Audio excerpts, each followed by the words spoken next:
Engagement for Institutional Reforms and Equitable Society raised an alarm over the inconsistencies in the 2025 federal government proposed budget. BudgIT published irregularities identified in the proposed budget, where the non-inclusion of the budget breakdown of some MDAs, commissions and councils, including the absence of the budgets of over 60 government-owned enterprises.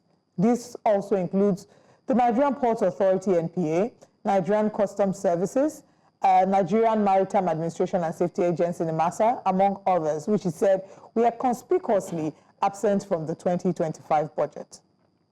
Also included in the non-budgetary provision is the funding for the Lagos-Calabar Coastal Road. BudgIT says the National Assembly should, as a matter of scrutiny, address irregularities contained in the 2025 proposed national budget to ensure that the approved budget would meet national interest and implementation. The organization criticized the allocation of 2.49 trillion naira to 5 regional development commissions under personnel costs, arguing that this classification obscures operational expenses and undermines accountability. Now, joining us to speak on this is the Head Research and Policy Advisory BudgIT, Ini Usen. Good morning, and thanks for joining us. Yeah, good morning to you in the studio. Thanks for having me. Good to have you. I actually waited, for a while for, the budget analysis of the 2025 budget. After 1 week, I didn't see that. I was heartbroken, but it eventually came, and I said, okay, finally, BudgIT has provided food for me to eat. There's a lot of damning, aspects of, your analysis. I'm not even sure which of them is the most, troubling.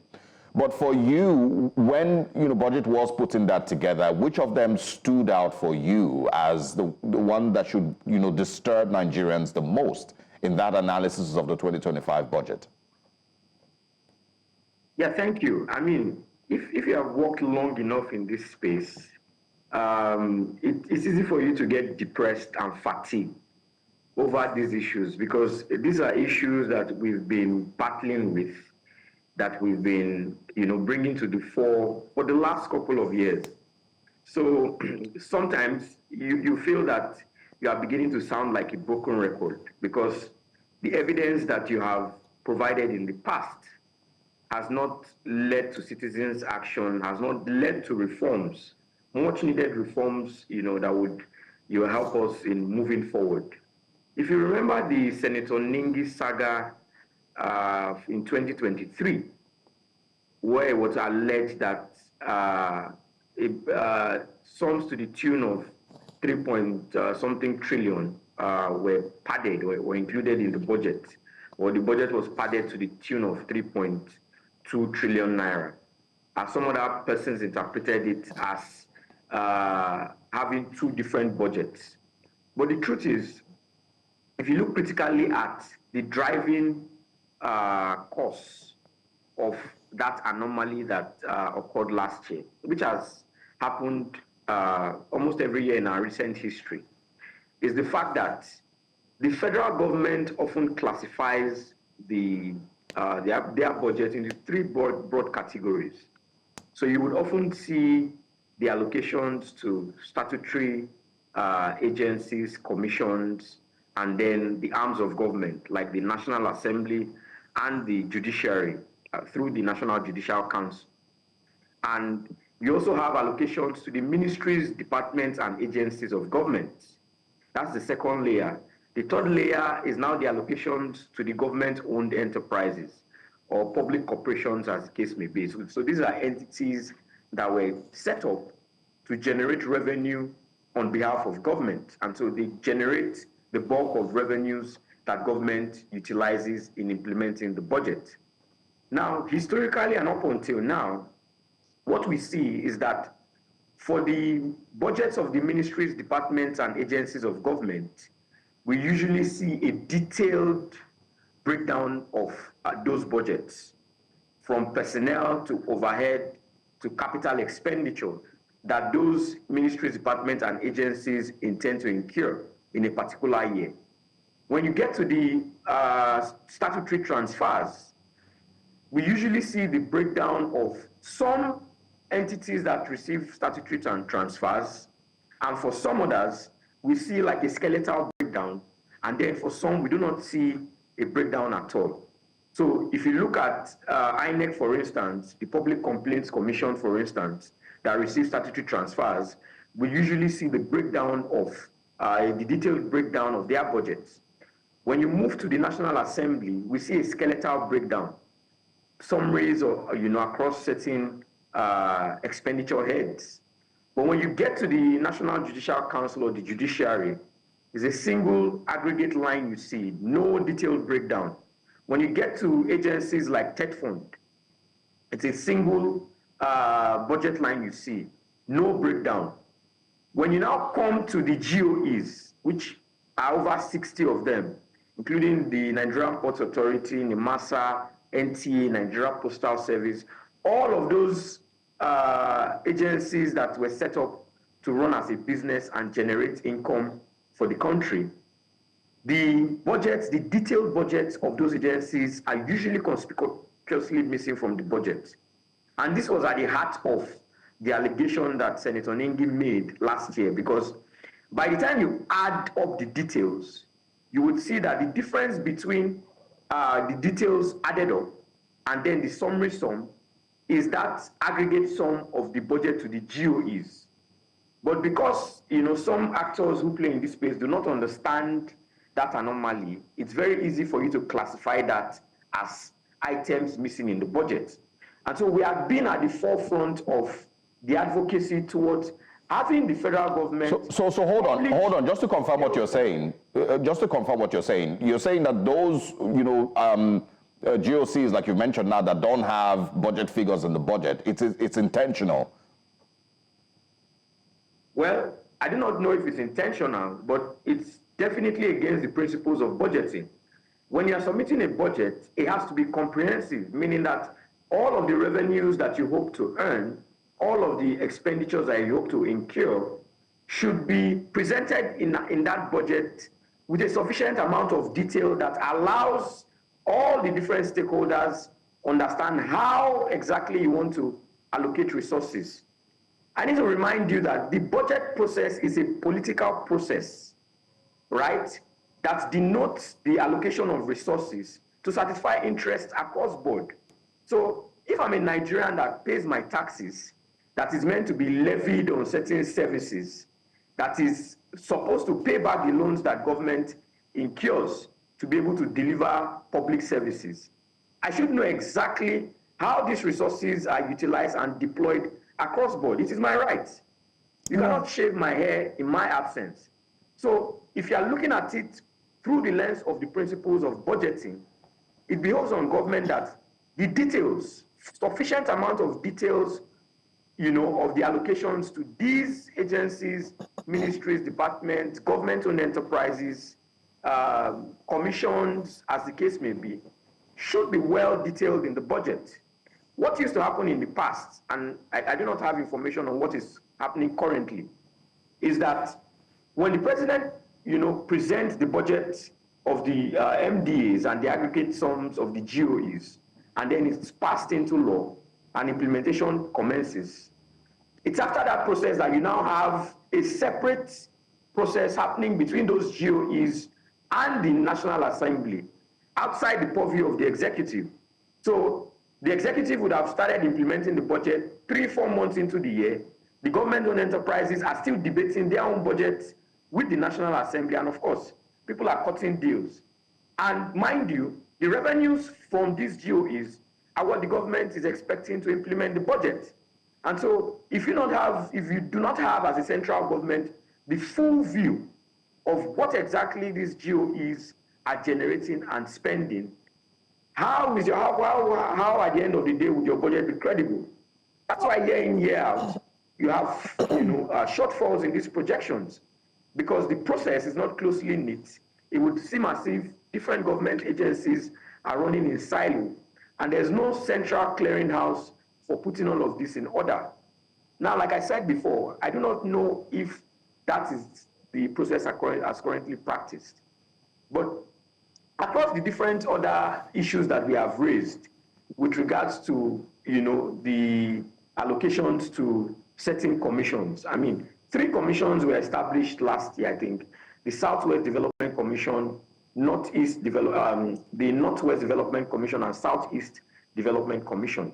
And if you look at the supposed breakdown of the budgets of those 3 commissions, it's just a bulk sum under personnel to those entities. There is no way that an entity that was just set up a couple of months ago would be incurring a personnel cost of 400 billion, 300 billion. So how do accountability actors like BudgIT, like the media, how do we monitor the utilization of these funds?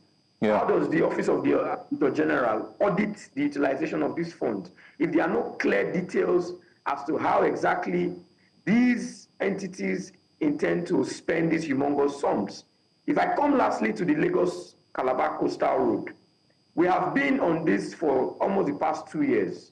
I remember I was involved with looking at the budget for 2022 to 2024. What we were only able to find were maybe allocations of maybe 100 million in 2 or 3 places that showed any sense of, any allocation to the Lagos-Calabar Coastal Road in the 2024 budget.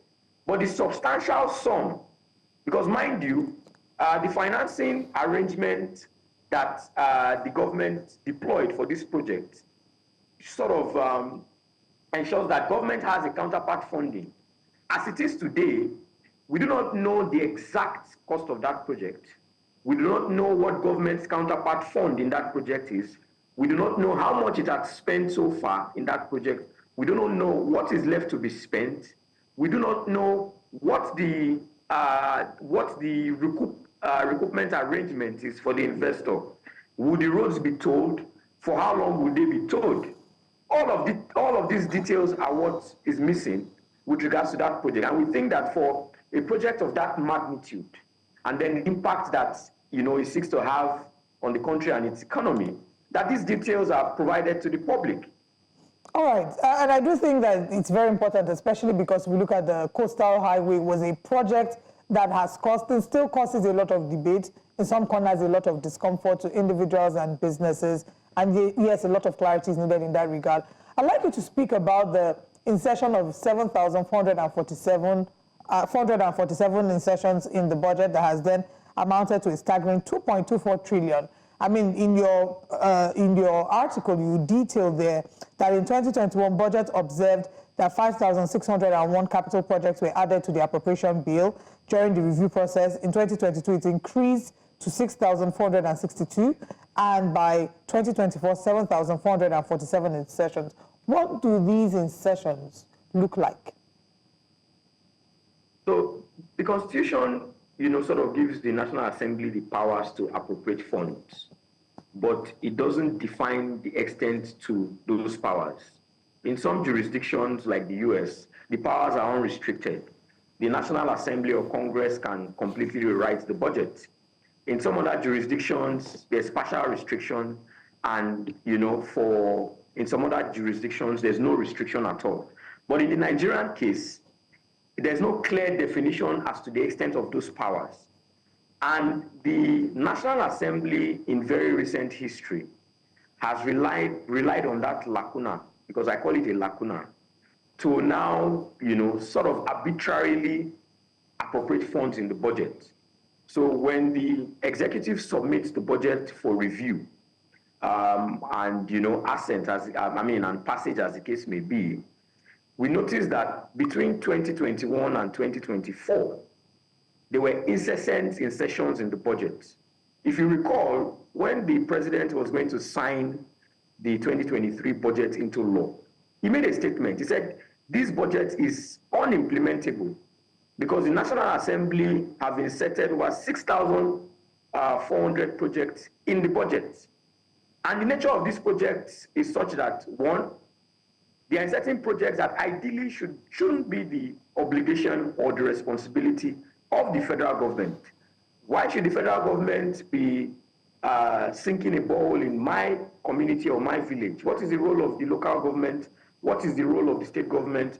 What is the role of the development commissions that they have set up to deliver development at that local level? Why should he be building primary healthcare centers? Why should he be building community town halls? That's one way the problem manifests. Is also that when these insertions are done, they are done in agencies that neither have the capacity nor the mandate to implement these projects. So a Cocoa Research Institute that is supposed to be bordered or saddled with the responsibility of carrying out cutting-edge research to provide improved seedlings to aid the production of cocoa to increase our yield per hectare, would have allocations to build schools, build primary healthcare centers, construct roads in locations that are far from where they are situated. You have a lot of other educational institutions that are involved in things that the Ministry of Agri should be doing, the Ministry of Works should be doing, the Ministry of Water Resources should be doing. And this leads to a misallocation of resources, because in a lot of instances, the federal government cannot account for the utilization of these funds. And so we were trying to preempt the National Assembly in saying that in this 2025 fiscal year, considering the fact that we are dealing with a myriad of challenges in gargantuan proportions, that the National Assembly focuses on what the core mandate of the federal government should be, the core mandate of the agencies should be. They should move away from that era where people have turned the federal government budget to an avenue for instituting. And this has been going on. This has been going on for a long time. You know what you're talking about now, which is these insertions into the budget. Where like you've mentioned, Cocoa Research is building a bridge or drilling borehole, something very abnormal like that. That has been going on for a long time. Am I correct with this? Yes, it has been, and I think a previous administration tried to resolve this by creating a 100 billion naira envelope for zonal intervention projects or constituency projects. So in a very short time, there was a little sanity around that process. But apologies, Ini Usen, I just want to. So what are your suspicions with these insertions? What do you think happens with them? I mean, if you put a project in an agency that neither has the mandate nor the capacity to implement, and you have an audit regime that is almost obsolete. The most recent audit report that we have in the public domain is for the 2021 fiscal year, and this is 2025. So meaning that for all the expenditure that was carried out in 2022, 2023, 2024, we have no clue as to the efficiency or the effectiveness, in those implementations. Who accounts for those resources that have been spent? Is it when somebody has retired and has moved abroad, or somebody is dead? Who should have accounted for the utilization of those resources is no more, that we now start looking at those issues. There is evidence that, that we have not allocated or spent those resources efficiently. And these resources could have been utilized more efficiently in other areas that would have more impact in the lives of the average Nigerian. Yeah, is it possible that these insertions, that are, placed in, MDAs that have no business, with them, handling those responsibilities, is it possible that those, insertions eventually find their way back to those who inserted them, back to the National Assembly? Is that a theory that would, make sense? I mean, I don't want to make any allegations, but I've seen, internal communications between an MDA and a legislator, right? Where the MDA is even lobbying for these projects. So they would tell the legislator, oh, we have shown capacity to deliver constituency projects. So when you are nominating your constituency projects, please consider us for an agency where you would insert this. Ini Usen, we'll have to interject at this point because we need to connect to the president who's speaking in Abu Dhabi at the moment. But thank you so much for joining us. I hope that we can revisit the conversation soon so we can constantly hold them to account. And well done to BudgIT on the work you're doing.